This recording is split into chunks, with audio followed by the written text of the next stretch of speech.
Welcome back स्वतंत्र Bharat news channel पर नए आए तो चैनल को सब्सक्राइब कर लीजिए और बेल आइकन को दबाइए। आइए जानेंगे देश की तमाम बड़ी खबरें। आज 20 जनवरी 2021 बुधवार हो चुके हैं। सीधे चलते खबरों की ओर।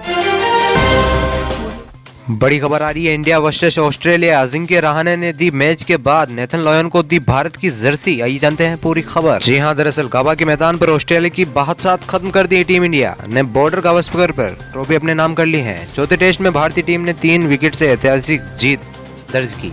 ऑस्ट्रेलिया को गाबा के मैदान पर 32 साल के बाद कोई हार मिली है।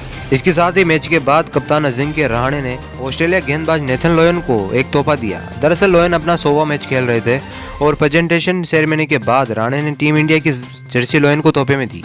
जर्सी पर कप्तान रहाणे की ऑटोग्राफ भी किया। बड़ी खबर आ रही है, ममता बनर्जी ने बीजेपी को बताया माओवादियों से भी खतरनाक। कहा भगवा पार्टी की बैठकों को डिस्टर्ब करने भेजूंगी कुछ लोग। आइए जानते हैं पूरी खबर। दरअसल पश्चिम बंगाल में विधानसभा चुनाव से पहले बीजेपी और सत्ताधारी टीएमसी में टकराव लगातार बढ़ता जा रहा है। दोनों ही पार्टियों के कार्यकर्ता जहां तहां भिड़ जाते हैं। इसी बीच मुख्यमंत्री ममता बनर्जी ने मंगलवार को कहा कि वह बीजेपी और सीपीएम की बैठकों को डिस्टर्ब करने के लिए कुछ लोगों को भेजेगी। असल में उन्होंने इसे बीजेपी से बदला बताते हुए आरोप लगाया कि बीजेपी उनकी बैठकों में बाधा डाल रही है। ममता बनर्जी ने पिरुपुलिया में लोगों को संबोधित करते हुए कहा, कुछ दिनों से देख रही हूं कि हमारी बैठकों में बाधा डालने के लिए बीजेपी की ओर से कुछ लोगों को भेजा जा रहा है। अब मैं कुछ लोगों को बीजेपी और सीपीएम की बैठकों को डिस्टर्ब करने के लिए भेजूंगी। बड़ी खबर आ रही है, सोने की खान पर कब्जा करना पड़ा भारी। कंगाल पाकिस्तान को $6 अरब का झटका। ये जानते हैं पूरी खबर। जी हां, दरअसल पाकिस्तान सरकार को ब्रिटिश वर्जिन द्वीप की अदालत में करीब $6 अरब का झटका दिया है। कोर्ट के इस झटके की वजह से अमेरिका और फ्रांस में पाकिस्तान के स्वामित्व वाली इमारतों के जब्त होने का खतरा मंडरा रहा है। दरअसल करीब 28 साल पहले पाकिस्तान सरकार ने सोने का खनन करने वाली कंपनियों के साथ करार किया था।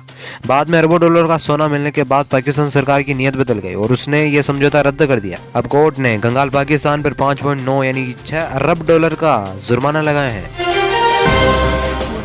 बड़ी खबर आ रही है, केंद्र सरकार ने व्हाट्सएप के सीईओ को लिखी चिट्ठी, प्राइवेसी पॉलिसी वापस लेने को कहा। आइए जानते हैं पूरी खबर। जी हां, दरअसल व्हाट्सएप की नई पॉलिसी अपडेट से प्राइवेसी पर खतरे को देखते हुए सरकार ने मैसेजिंग ऐप के ग्लोबल सीईओ विल कैथकार्ट को पत्र लिखा है। इलेक्ट्रॉनिक्स और सूचना प्रौद्योगिकी मंत्रालय ने फेसबुक के स्वामित्व वाले मैसेजिंग प्लेटफॉर्म की गोपनीयता नीति में प्रस्तावित बदलावों को वापस लेने की बात कही।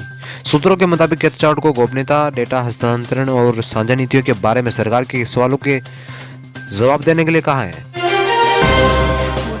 सोने चांदी के भावों की बात करें तो बढ़ गए हैं सोने के भाव और चांदी में आई भारी तेजी। आइए जानते हैं क्या है कीमतें। जी हां, दरअसल घरेलू सराफा बाजार में मंगलवार को सोने और चांदी के दोनों की धातुओं में भाव में इजाफा दर्ज किया गया है। HDFC सिक्योरिटीज के अनुसार राष्ट्रीय राजधानी दिल्ली में मंगलवार को सोने के भाव में 198 रुपए की बढ़ोतरी दर्ज की गई है। इस बढ़ते से सोने का भाव 48,480 रुपये प्रति 10 ग्राम हो गया है। सिक्योरिटीज के अनुसार अंतर्राष्ट्रीय स्तर पर कीमतों में उछाल चलते घरेलू बाजार में ये तेजी से देखने को मिल रहा है। गौरतलब है कि पिछले सत्र में सोना 48,282 रुपये प्रति 10 ग्राम के भाव पर बंद हुआ था। वहीं चांदी की घरेलू हाजिर कीमत में मंगलवार को भारी बढ़ोतरी दर्ज की गई है। चांदी के हाजिर भाव में 1,008 रुपये का इजाफा दर्ज किया गया है। इस तेजी से चांदी का भाव 65,340 रुपये प्रति किलोग्राम हो गया है।